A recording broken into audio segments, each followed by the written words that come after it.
오늘 설교 제목은 코이노니아와 코스모스입니다. 지금까지 설교를 잘 따라오신 분들은 코이노니아라는 단어와 코스모스라는 단어에 대해서 어느 정도 감각이 있을 거라고 생각합니다. 코이노니아라는 이 단어는 사귐이라는 단어로 번역될 수 있습니다. 우리가 지금 보고 있는 요한 1서의 전체 주제가 되는 단어입니다. 이 단어를 보면요, 하나님의 아들 예수님으로 우리가 하나님과의 사귐으로 들어간 것을 나타내는 단어입니다. 그러니까 코이노니아라는 이 단어가 주는 느낌은요, 하나님과 우리가 한 가족이 되어서 한 집에서 먹고 자고 함께 생활하며 날마다 더 가까워지고 깊어지는 그런 사귐이 있는 그런 공동체가 된 것을 이야기해 주는 것입니다. 그리고 그 사귐은 하나님과 우리뿐만 아니라 이 코이노니아 안에 들어온 다른 사람들과도, 그러니까 예수 안에서 한 가족이 된 다른 사람과도 공동체됨을 실천하는 그 단어가 코이노니아입니다. 그래서 지금 우리가 이렇게 예배드리잖아요. 하나님을 믿으면서 예배드리고 여러분 옆에도 누가 지금 같이 예배드리잖아요. 이 모든 모습과 행위가 무엇이라는 거예요? 코이노니아라는 것입니다. 반면에 여러분, 코스모스라는 이 단어는 세상이라고 해석될 수 있는 단어인데요. 요한 1서가 쓰여진 배경에서 보면 세상은 하나님의 질서와 배열이 있는 세상이 아니라 하나님의 질서와 배열이 깨어진 세상, 즉 사단이라는 존재의 질서와 배열이 있는, 사단의 권세가 있는 세상을 의미하는 단어가 코스모스입니다. 그러니까 코이노니아와 코스모스는 정반대의 느낌을 주는 두 단어라고 볼 수 있습니다. 오늘 우리가 읽은 본문은요, 코이노니아와 코스모스의 경계선을 알려주고 있는 본문입니다. 여러분, 경계선을 안다는 것은 기준을 분명히 할 수 있다는 것이고 내가 지금 어디쯤 있는지를 확인할 수 있다는 것입니다. 오늘 본문을 통해서 한번 그 경계선을 확인하고 생각해보는 시간 되었으면 좋겠습니다. 첫 번째로 살펴볼 것은 경계선입니다. 코이노니아를 하나님과 교제하는 집이라고 생각한다면 코이노니아라는 이 집 밖에는 코스모스라는 세상이 존재합니다. 그리고 그곳 코스모스라는 세상 속에서는 무엇이 있는가? 18절부터 23절 전체를 통해 보자면 이 하나님이 없는, 그러니까 하나님의 배열이 깨어진 이 코스모스 안에는 18절에 보면 무엇이 존재합니까? 적 그리스도가 있다라고 이야기합니다. 그리고 19절에 보면 또 무엇이 존재합니까? 우리에게서 나간 자들이 있다라고 이야기합니다. 그리고 21절과 23절에 보면 거짓도 있다라고 이야기합니다.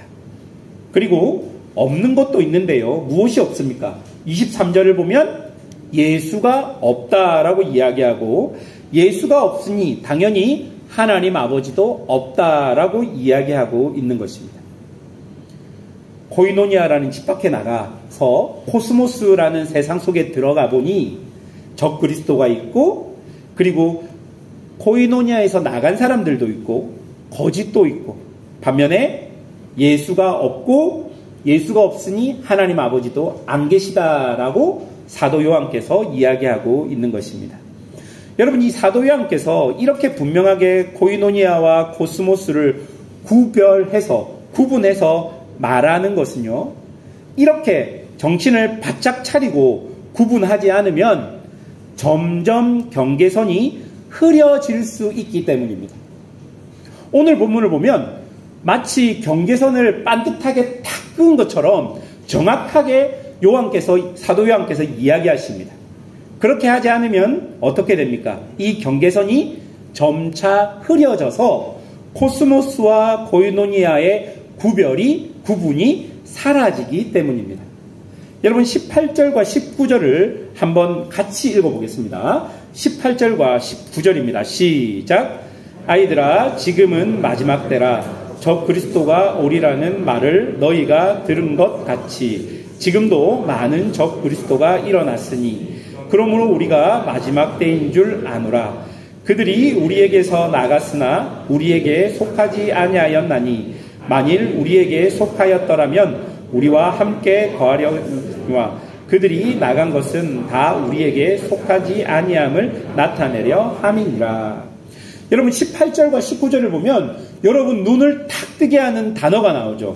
바로 적 그리스도라는 단어입니다.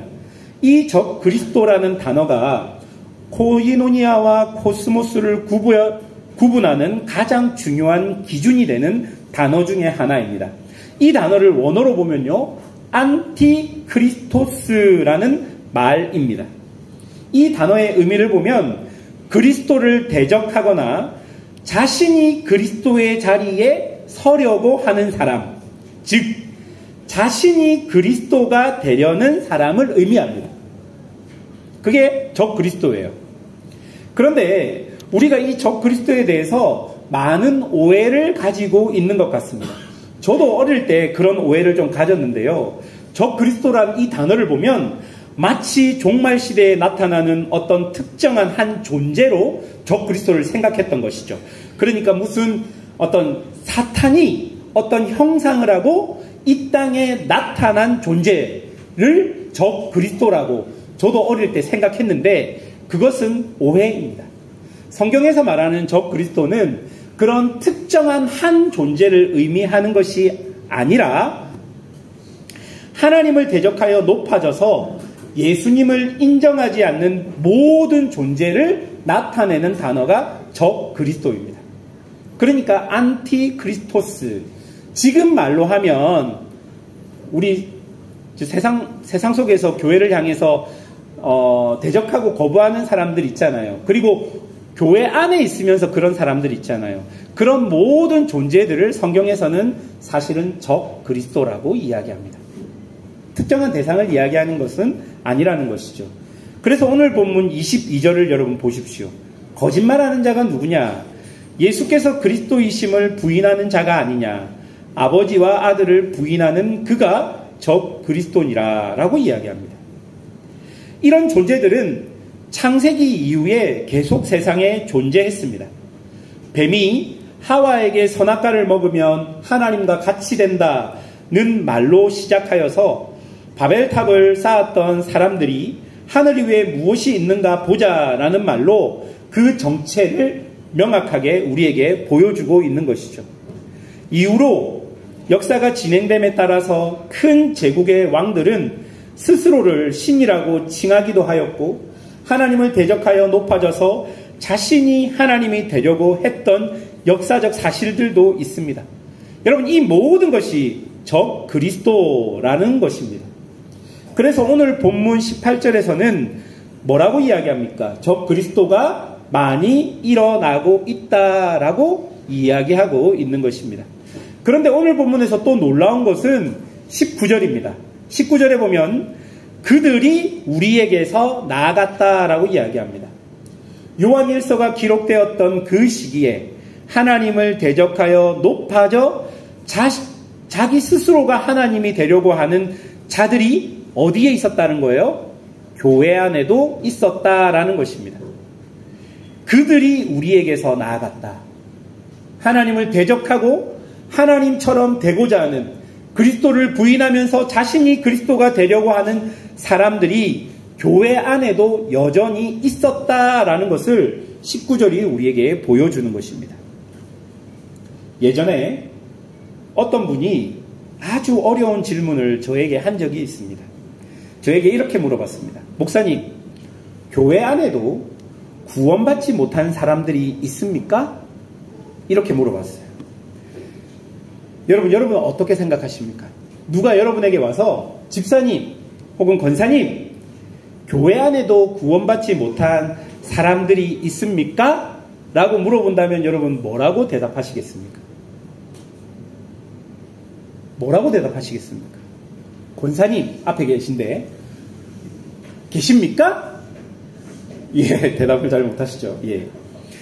저는 마태복음 13장에 있는 알곡과 가라지 비유를 예를 들어서 그럴 수 있겠다라고 말씀드렸습니다. 그런데 그분이 두 번째 질문을 했습니다. 그냥 넘어가면 좋겠는데 두 번째 질문은 목사님, 그러면 저는 알곡입니까? 가라지입니까?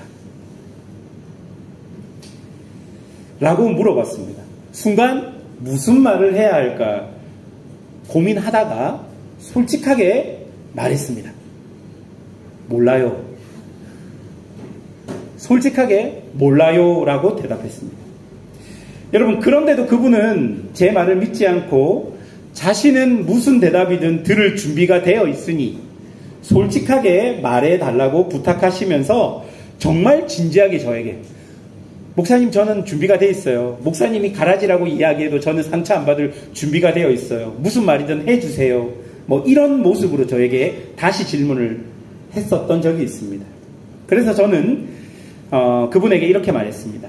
알곡과 가라지 비유의 또 다른 매력은 우리는 누가 알곡이고 누가 가라지인지 모른다는 것입니다. 그것을 판단하시는 분은 심판자 되시는 하나님이시고 그것에 대한 판단은 마지막 때에 일어나는 것입니다. 여러분, 지금 여러분들이 알곡인지 가라지인지는 아무도 알 수 없습니다. 어떨 때는 여러분 스스로 느낄 때 내가 알곡처럼 느껴지기도 할 것이고, 어떨 때는 여러분 스스로가 가라지처럼 느껴질 때도 있을 것입니다. 이것이 정상입니다. 그러므로 우리는 늘 우리의 믿음과 구원을 살피며 경계해야 하는 것이죠. 성경에는요, 한 번 받은 구원의 확실성을 분명히 기록한 구절들이 있는 반면에 구원을 믿음의 경주에 비유하면서 끝까지 포기하지 말고 뛰어가라 말하기도 합니다. 그러니 여러분, 어떨 때는 구원의 확신을 가지고 인생의 굴곡과 파도를 헤치고 나아가야 하는 순간이 있을 것이고, 어떨 때는 구원에 이르려는 열심을 가지고 겸손하며 절제하며 신앙으로 열심으로 나아가야 할 때도 있는 것입니다. 19절에 나오는 그들이라고 이야기했던 이 사람들은 그런 구원의 여정 속에서 결국 구원받지 못한 자로 자신들의 정체가 드러나게 된 것입니다. 오늘 본문은 이런 사람들을 향해 구원을 받은 자들이 구원을 잃어버린 것이 아니라 원래 구원을 받지 못한 자들이었다라고 말하고 있는 것이죠. 중요한 것은 하나님을 대적하여 높아져 자신이 하나님이 되려고 하는 마음, 자신의 인생의 주인이 자신이라고 생각하는 그런 마음, 예수님을 인정하지 않는 그런 마음, 여러분 그런 것들을 경계하셔야 합니다. 바로 이것이 코이노니아와 코스모스의 가장 중요한 경계선이 되는 것입니다. 자기 스스로 자신의 인생의 주인이라고 여기는 것, 하나님과 그리스도를 인정하지 않는 마음이고, 그것이 바로 역사 속에 나타난 저 그리스도의 모습과 태도였음을 우리가 기억해야 할 것입니다. 두 번째로 살펴볼 것은 경계선을 너머입니다. 많은 적 그리스도인들과 거짓이 가득하고 예수와 하나님이 없는 코스모스의 경계를 넘어 코이노니아 속으로 다시 들어오면 그곳에는 무엇이 있겠습니까? 여러분 20절을 한번 보시겠습니까? 20절을 보면 코이노니아 속에 무엇이 있는지 우리에게 알려주는데요. 너희는 거룩하신 자에게서 기름 부음을 받고 모든 것을 아느니라 라고 기록합니다. 원어로 보면 20절의 첫 시작이 그러나 라고 시작됩니다.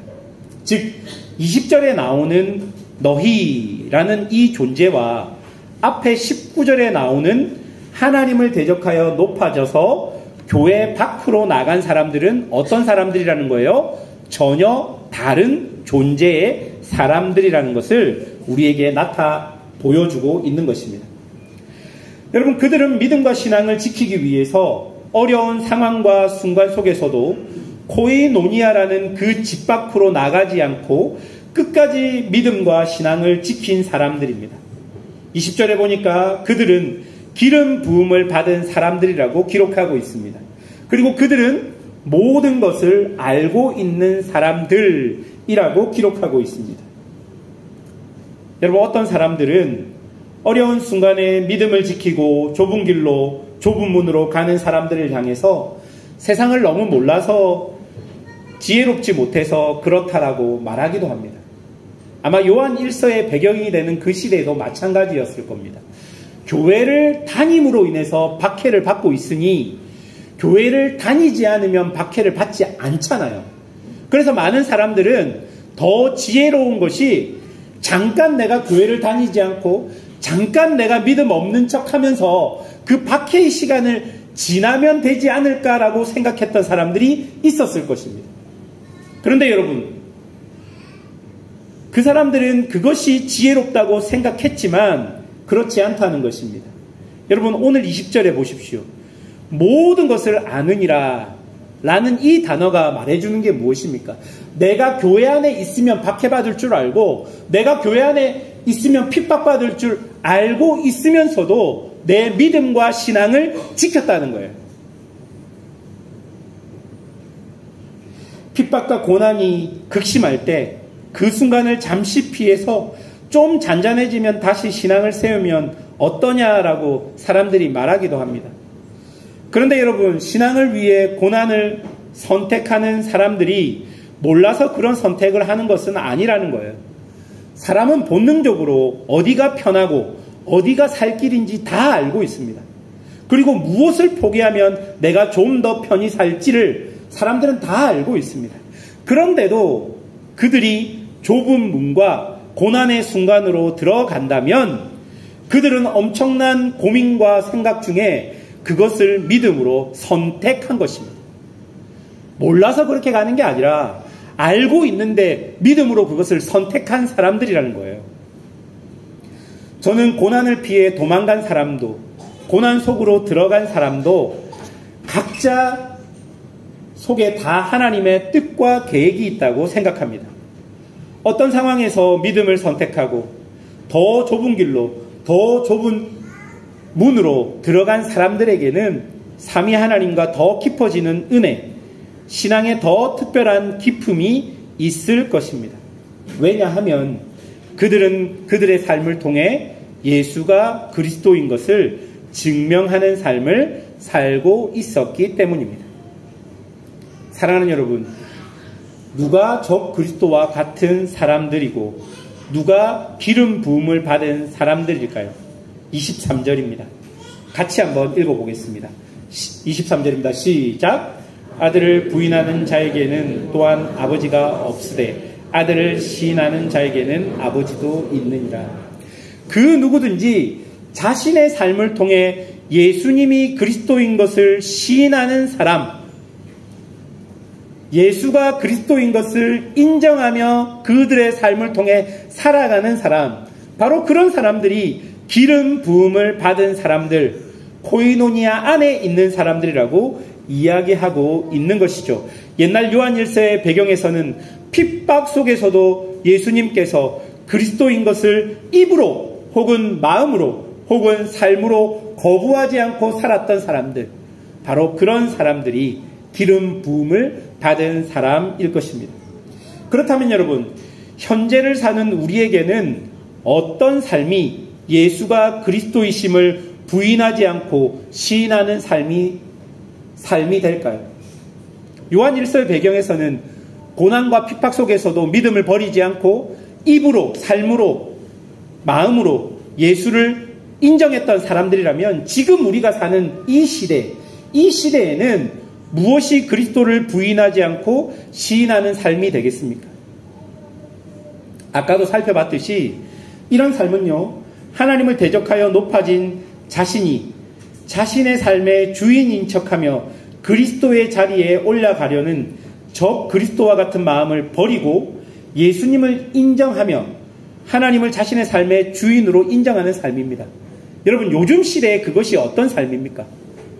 저는요, 이런 맥락에서 지금 우리가 사는 이 시대에서 가장 경계해야 하는 것은 우리 인생 속에서 가장 가짜 하나님의 역할을 하고 있는 돈이라고 생각합니다. 여러분 인생 속에 누가 하나님처럼 여러분에게 은혜를 줍니까? 여러분 인생 속에 누가 하나님처럼 평안을 줍니까? 여러분, 현대인의 거의 대부분의 사람들은 돈이라고 생각하지 않겠습니까? 그래서 이 시대를 살아가는 사람들, 특별히 이 시대의 그리스도인으로 살아가는 사람들이 자신의 삶에서 그리스도를 부인하지 않고 시인하는 삶은 이 돈을 어떻게 생각하고, 이 돈을 어떻게 사용하고, 돈을 어떻게 경계하느냐에 따라서 갈라진다고 생각됩니다. 이것이 각자의 삶에서 어떻게 구체적으로 적용될지 저는 정확하게 말씀드릴 수 없지만, 돈의 권세 아래서 살 수밖에 없는 인간이지만 돈의 통치를 받지 않아야 한다고 저는 생각합니다. 여러분, 이 구분을 잘 하셔야 합니다. 돈의 권세 아래서 살 수밖에 없지만 돈의 통치를 받으며 살면 안 된다는 거예요. 이 구분을 여러분 하십니까? 돈의 권세 아래서 산다는 것은 돈이 있어야 살 수 있고, 돈이 있어야 이 세상에서 무엇이든 할 수 있다는 것에 인정한다는 겁니다. 그것은 모든 사람들이 다 인정합니다. 하지만 돈의 통치를 받으며 산다는 것은 돈 때문에 평안과 불안의 기준이 돈이 된다는 것입니다. 돈에 끌려다니며 돈을 벌기 위해 자신의 정체성을 부정하며 살아가는 것이 돈의 통치를 받으며 살아간다는 것입니다. 즉, 돈을 주인처럼, 돈을 하나님처럼 여기며 사는 것이죠. 여러분, 가나안에 정착한 이스라엘 백성에게 만나와 메추라기가 더 이상 내리지 않았습니다. 이제 그들은 농사를 지어 먹고 살아야 합니다. 이것은 여러분 자연스러운 것이었습니다. 그리고 이것은 하나님이 주신 삶이었습니다. 농사를 잘 짓지는 못하지만 하나님이 주신 삶이기 때문에, 만나와 메추라기가 내리지 않기 때문에 애써 농사를 배우고 농사를 지으며 그렇게 하나님의 주신 것으로 만족하며 살아야 되는 것이 가나안에 정착한 이스라엘의 백성들의 모습이었습니다. 그런데 여러분, 더 많이 얻고 더 많이 수확하기 위해 가나안 농경신에게 제사를 드리며 더 많은 소출을 기대하는 것은 전혀 다른 영역입니다. 이것은 단순히 더 많은 소출을 위한 행위가 아니라 자신의 주인을 바꾸는 행위입니다. 즉, 자신의 평안과 생명을 그곳에 두는 것입니다. 내가 농사를 잘 짓지 못하지만 하나님께서 이른 비와 늦은 비를 주시겠다 약속하셨기 때문에 구닥구닥 하면서 그냥 배우면서 농사 지으면서 하나님이 주시는 것으로, 올해는 내가 농사에 기술이 없어서 조금밖에 못 얻었다면 다음에는 또 더 노력해서 하나님이 주시는 환경과 그 배경 안에서 하나님이 주신 것대로 먹고 사는 것이 하나님의 백성의 모습이었는데, 옆에 가나안 백성들을 보니까 농사도 잘 지을 뿐더러 저렇게 우상숭배를 해야지 더 곡식이 많이 나온다라고 이야기를 하는 거예요. 눈으로 보니까 내가 지은 농사보다 저 가나안 사람들이 지은 농사가 더 잘, 그리고 더 많은 소출을 얻는 것처럼 보이는 거예요. 그래서 뭐가 다른지 보니 그들은 가나안 신들에게 숭배를 하고 가나안 신들에게 제물을 드리고, 가나안 신들은 농경의 신이라서 농사를 잘 짓게 해주겠다는 그들의 말이 혹하게 나에게 들어오게 된 것이죠. 그래서 이스라엘 백성들이 우상 숭배를 하게 됩니다. 바알과 아세라를 섬기게 됩니다. 여러분, 그것은요, 농사를 위한 행위처럼 보이지만 자신의 삶의 주인을 바꾸는 겁니다. 사랑하는 여러분, 여러분은 어떻습니까?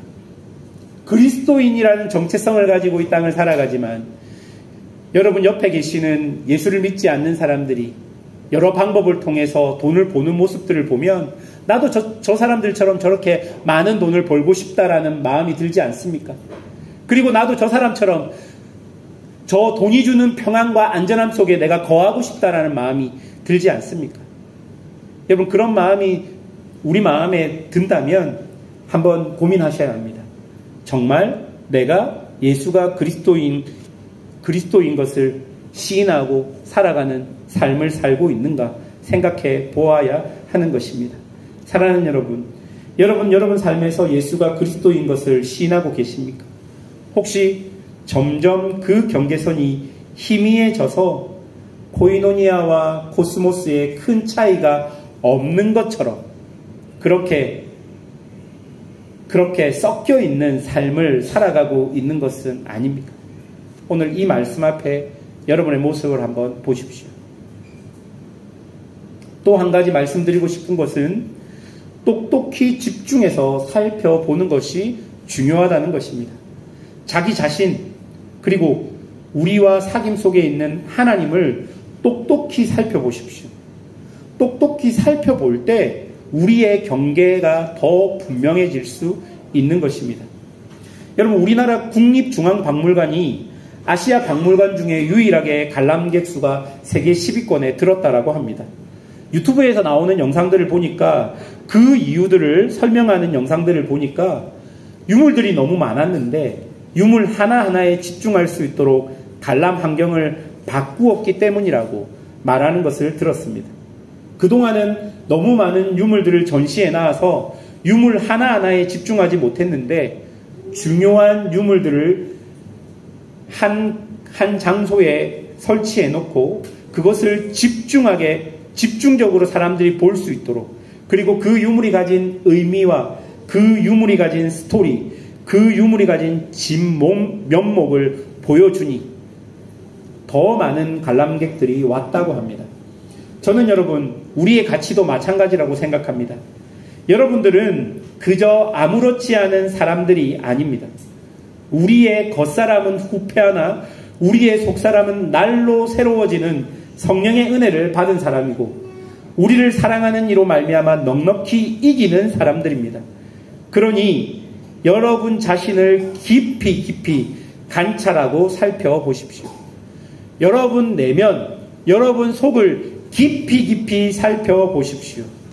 장점이든 단점이든 약점이든 수치스러움이든 그 속에는 분명히 성령님께서 계실 것이고 성령의 기름 부으심이 계실 것입니다. 말씀을 맺겠습니다. 우리는 아들 예수님으로 인하여 이미 영원한 생명을 얻은 사람들입니다.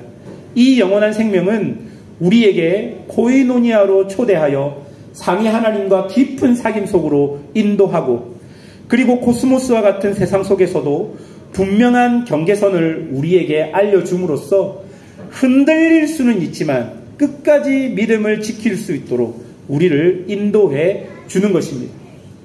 오늘 말씀을 통해 여러분이 서 있는 위치가 어디인지, 상황이 어떤지, 무엇을 어떻게 생각하고 살아가야 하는지 한번 곰곰이 집중해서 살펴보십시오.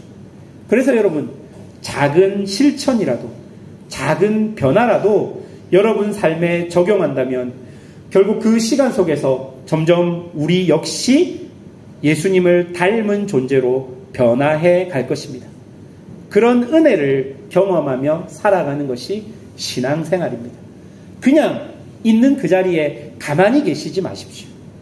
여러분, 말씀이 여러분에게 들어왔다면 여러분이 지금 하나님과의 코이노니아 안에서 여러분 안에 깨달음이 있다면 실천하시고 행동하셔야 합니다.